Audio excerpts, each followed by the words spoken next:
On December 20th, the Western Division champion Oakland Raiders prepared to meet the Houston Oilers in the American Conference playoff. On this day, outstanding young coach John Madden must have pondered the preceding 14 weeks. He well remembered the experts' predictions that 1969 would be the biggest challenge the Raiders ever faced. He remembered the injuries and the weeks of strain and struggle that began against the same Houston Oilers. Opening day was a beautiful combination of sunshine and spirit. The Oilers were not impressed with the Raiders. They unveiled their jack-in-the-box rookie receiver Jerry Levias, number 23, and Houston scored 10 points. But the Raiders had a master jack in safety Dave Grayson, number 45, and his interception created the first scoring opportunity of the game early in the first quarter. Behind number 70, guard Jim Harvey's key block, Charlie Smith swept for the TD. Moments later, Grayson again intercepted, and the silver and black once more threatened to score. It was no idle threat, as Gene Upshaw, number 63, led Charlie Smith into the end zone. The 14-10 advantage held until late in the game, when Houston skidded into a 17-14 lead. The Raiders needed a big play, a game breaker, and they got it from number 81, Warren Wells. It was a good, close game, one that portended things to come.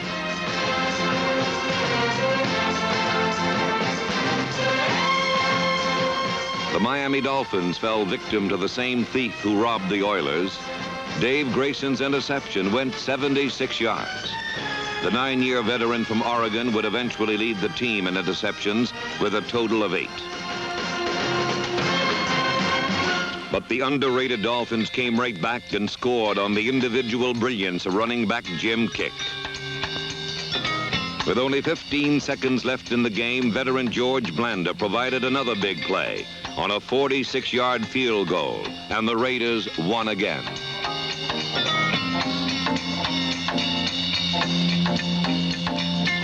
To 33-year-old John Madden, the first 2 games of the season left no doubt concerning the task facing the Raiders.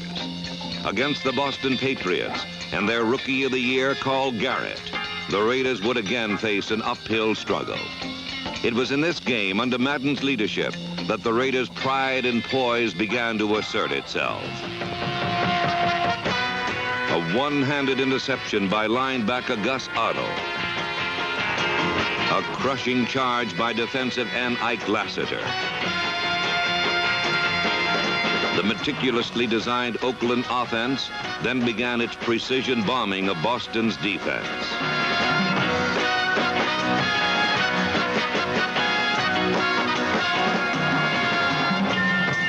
From any place on the field, any play can be 6 points.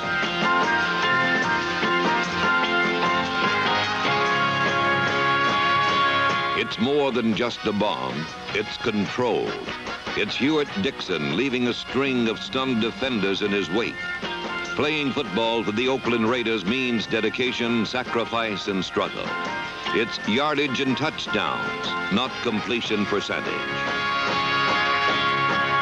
Facing the Dolphins for the second time in 3 weeks, the Raiders found themselves again needing a big play.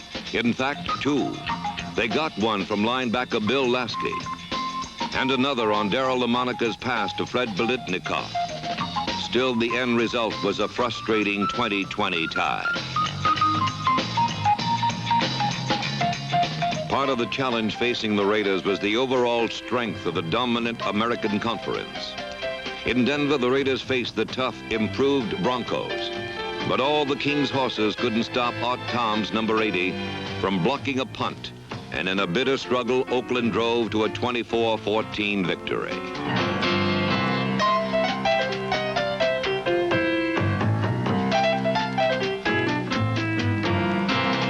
Last of the early season Eastern rivals were the Buffalo Bills with highly touted O.J. Simpson. Any hopes Buffalo might have had for an upset were strictly out of bounds. Darryl LaMonica and tight end Billy Cannon combined for an early Oakland lead. LaMonica went on to devastate Buffalo with 6 touchdown passes in the first half, and the Raiders remained undefeated during the first 5 weeks. In San Diego, however, the Chargers were more than anxious to see that the Raider string ended at 5. John Hadle and number 19, Lance Allworth, excelled early.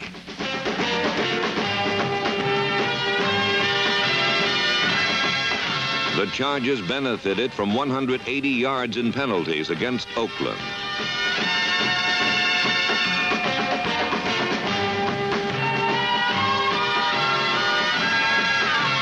But loyal fans who made the trip down from Oakland were but momentarily disappointed. It was a brutal game with both quarterbacks suffering through rough treatment. Early in the first quarter, LaMonica was knocked unconscious. The Chargers had a field goal, and Oakland was scoreless. The 28-year-old quarterback insisted on staying in. This was his very next play.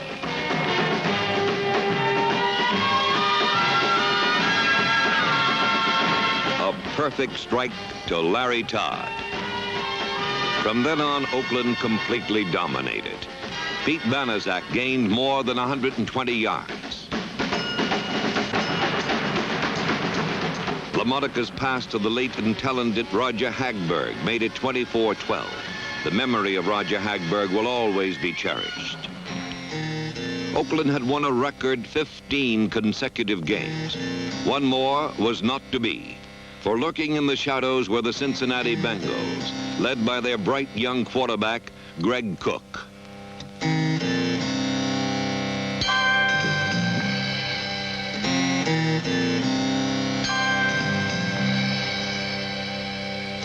The 31-17 defeat marked the halfway point in the season, and Oakland was suddenly in second place behind Kansas City. It was a grim setting the following week, with Oakland's great record and the 1969 season in jeopardy.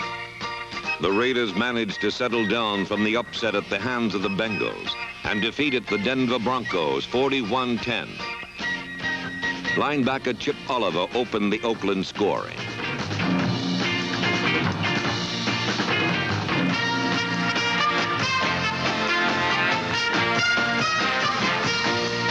Darryl LaMonica completed 3 touchdown passes to Fred Biletnikoff, whose sure hand sealed the Broncos' fate. The Chargers then came to Oakland with a new coach. The Raiders were no kinder to the new one than they were to the old.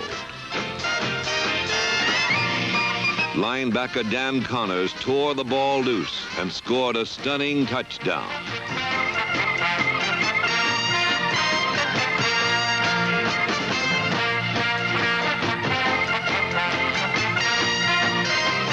When San Diego pulled ahead late in the game, LaMonica and Warren Wells again provided the big play in the 21-16 victory, and Oakland had taken a big step toward regaining first place. The San Diego series had been a real foot race, but the Raiders were victorious and turned toward the first of 4 crucial games.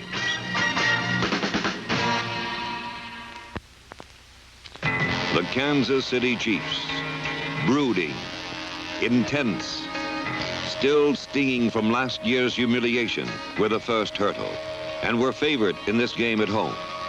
They took the lead on a McVay sweep.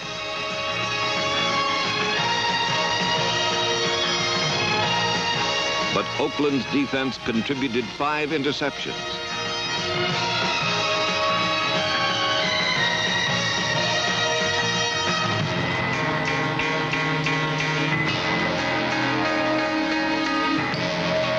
One by aggressive George Atkinson went for a touchdown.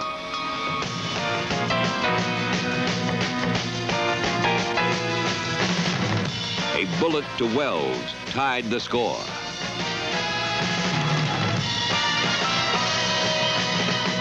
In the second half, Dan Connors scored his 5th career touchdown by galloping 75 yards for the winning 6 points.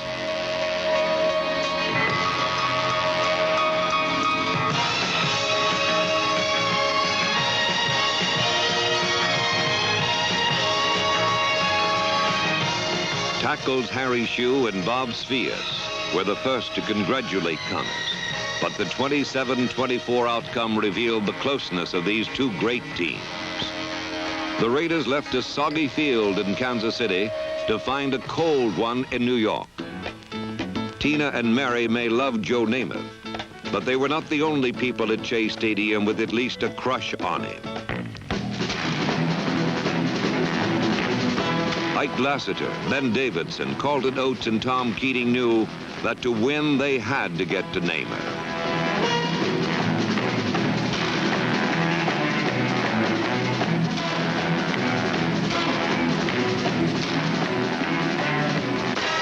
While Mr. Namath received visitors all day, Mr. Biletnikoff simply received.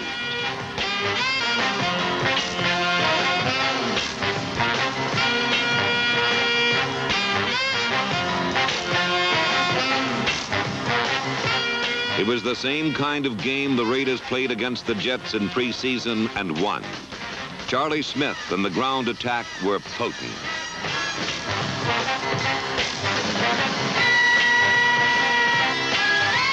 But Oakland's ace remained the quick strike, LaMonica to Wells.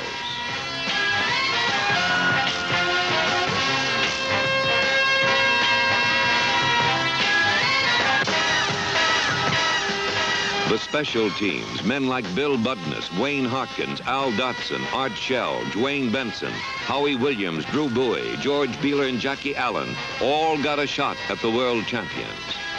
Number 36, Lloyd Edwards, once stole the ball to set up a Raider touchdown. For Darryl LaMonica and the rest of the Oakland Raiders, it was a day of supreme satisfaction as they defeated the Jets 27-14, avenging last year's championship game. Beating the world champions was a memorable experience, but Coach John Madden also remembered his only loss. 40 Oakland Raiders remembered as well.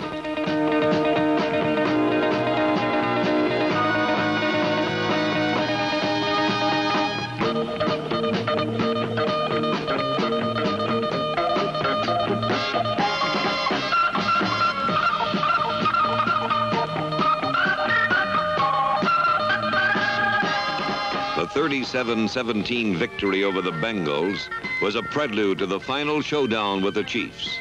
A showdown for supremacy in the Western Conference and home field advantage in the playoffs. In Oakland for the final game, All-Pro Willie Brown received the Gorman Award as the Raiders' most inspirational player. The Chiefs, too, had inspiration. They surely got it from the only coach they have ever had, Hank Stram. John Madden, in only his first year, was put to his greatest task. It was a rugged defensive struggle. The end around, which became so prominent in the Super Bowl, was easily deciphered by Tom Keating. When stopped themselves, Raider kicking specialist Mike Eyeshide boomed 70-yarders. The special teams prevented any returns.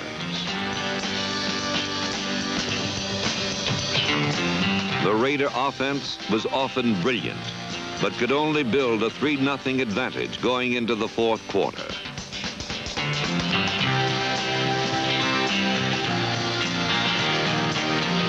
At that point, LaMonica drove his club to the Chiefs' 8-yard line.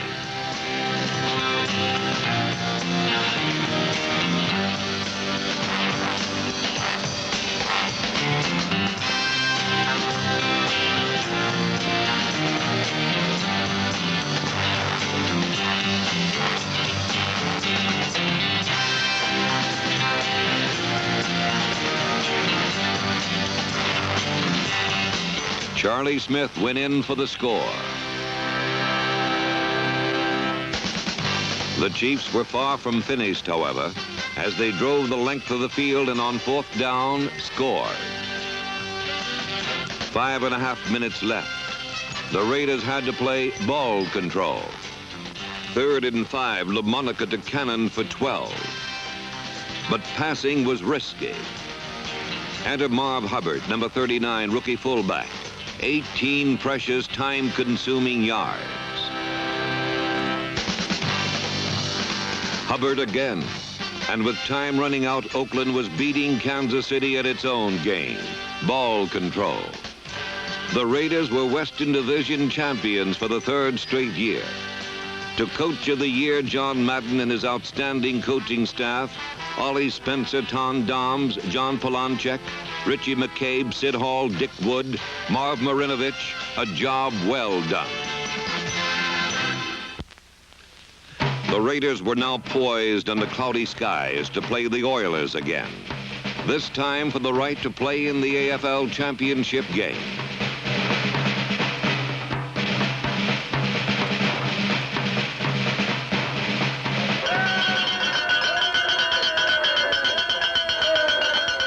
LaMonica to Biletnikoff make it 7-0 early.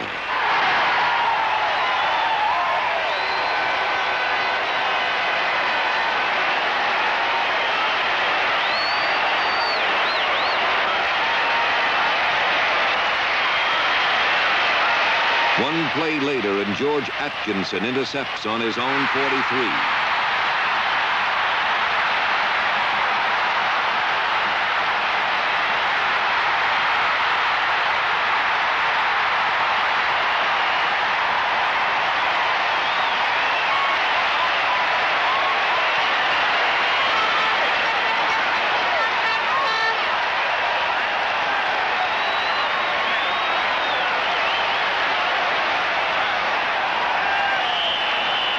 On the sidelines, Warren Wells is injured.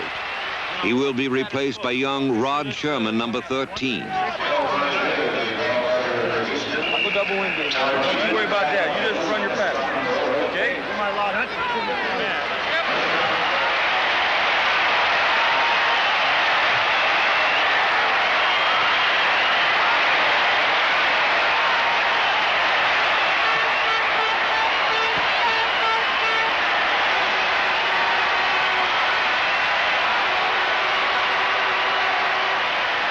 The front five make it possible. 79 Shue, 76 Vias, 00 Jim Otto, 10 years an All-Pro, number 70 Harvey, 63 Upshaw, and a grateful Billy Cannon. The Raiders led 21-0 still in the first quarter, but wary of a letdown. 40 determined Raiders keep the pressure on. Hold him down there, baby!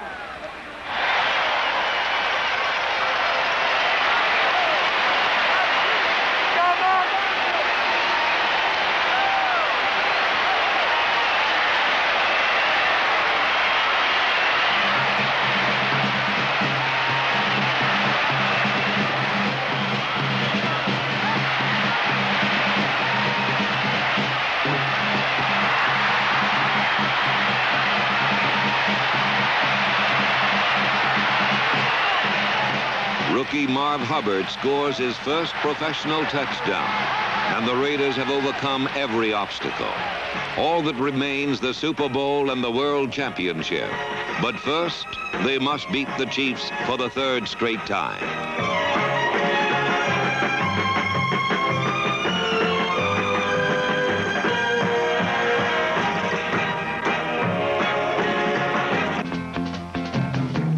The end of a decade of dedication, the final AFL Championship. In the first half, the Chiefs tried to throw over the Raider defense and run over it. Neither worked.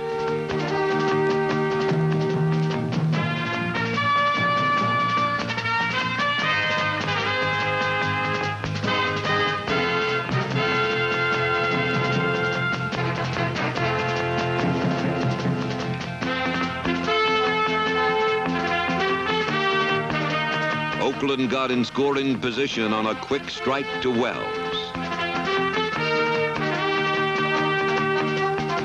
Behind picture blocking by Billy Cannon and Jim Harvey, Charlie Smith swept in for the score. But the Chiefs tied it just before halftime. In the third quarter, when the Chiefs were unable to move the ball in conventional ways, they began to move it in unconventional ways.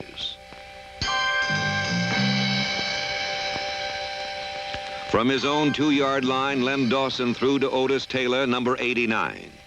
The controversial play netted 35 yards.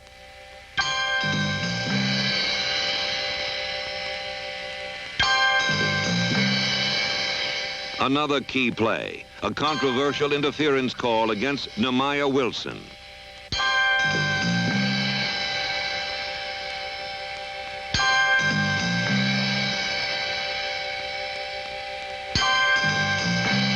The Chiefs consummated their good fortune into a touchdown and took the lead they never lost.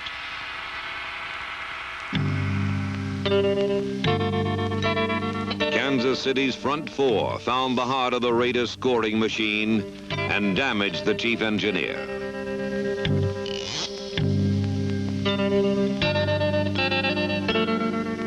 The explosive powerhouse offense that had struck the 49ers in preseason, that had beaten every team at least once, that had beaten the Chiefs 7 out of the last 8 times, was quiet.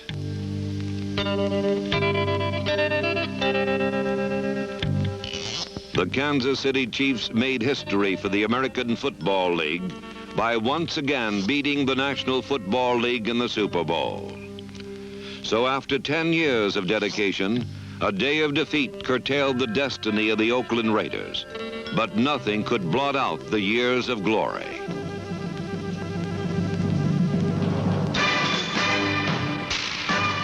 In 1963, then general manager head coach Al Davis made the commitment to excellence for the silver and black. Since then, the Raiders have become the winningest team in the American Football League, with the 3 best back-to-back seasons in the history of pro football. No team had ever won 12 games or more, 3 years in a row, not even twice in a row. The Raiders also led the AFL in total offense and scoring for the 3rd straight year. 1970 begins a new decade. The years ahead will be the most exciting chapters in their history. The new realignment and the new schedule make the challenge for the Oakland Raiders the greatest it has ever faced. For the true test of a great organization is how long its success can endure. For those of us who love the Raiders in this great community, this indeed will be a decade of destiny. For now the challenge will not only be the American Conference, but the National Conference as well.